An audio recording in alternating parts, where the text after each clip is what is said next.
કૃષિ સંશોધન ક્ષેત્રે કામ કરતી સંસ્થા ICAR એટલે Indian council of agriculture research.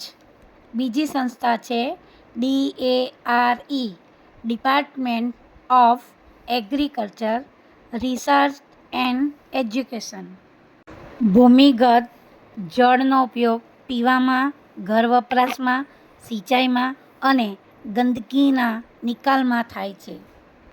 આધુનિક યુગને ખનિજ યુગ એટલા માટે કહે છે કે માનવીની લગભગ બધી જ પ્રવૃત્તિઓ ખનિજોમાંથી બનાવાયેલા સાધનો સાથે સંકળાયેલી છે. નાની ટાંકણીથી માંડીને વિરાટકાય વાહનો બને છે. આમ ઔદ્યોગિક ક્રાંતિ પછી ખનિજનું મહત્ત્વ વધ્યું હોવાથી આધુનિક યુગને ખનિજ યુગ કહે છે.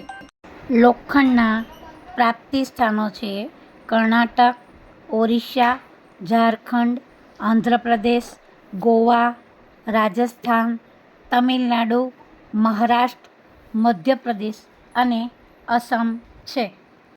રાષ્ટ્રમુદ્રામાં 4 સિંહો, ઘોડો, હાથી અને બળદ દર્શાવ્યા છે. આર્ય પ્રજા નોર્ડિક નામે ઓળખાય છે. લોથલના કારીગરો દાતરડા, સગડી, વળાંકવાળા કરવત, આર, સોય જેવા તાંબાના અને કાંસાના ઓજારો બનાવતા.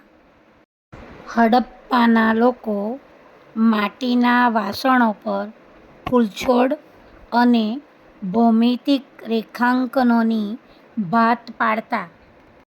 ભારતીય પુરાતત્વ સર્વેક્ષણ એ સરકારી ખાતું પોતાની દેખરેખ હેઠળ લગભગ 5000 કરતાં વધારે સ્મારકો અને ઐતિહાસિક સ્થળોની જાળવણી કરે છે.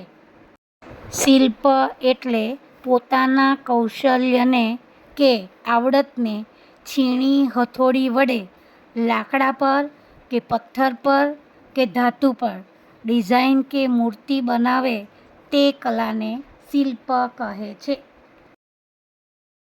અભયારણ્ય એટલે ટૂંકમાં ભય વિનાનું જંગલ.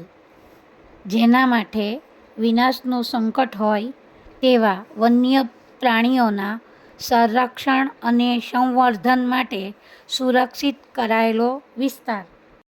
બાળ શ્રમિકો હોટલોમાં, ફેક્ટરીઓમાં, બાંધકામના સ્થળોએ, ઈંટોના ભઠ્ઠા પર, ખેતરોમાં, ચાની લારીઓમાં, ગેરેજોમાં, અખબાર વેચવામાં, પ્લાસ્ટિકના ભંગાર વીણવામાં કે ભીખ માંગતા જોવા મળે છે.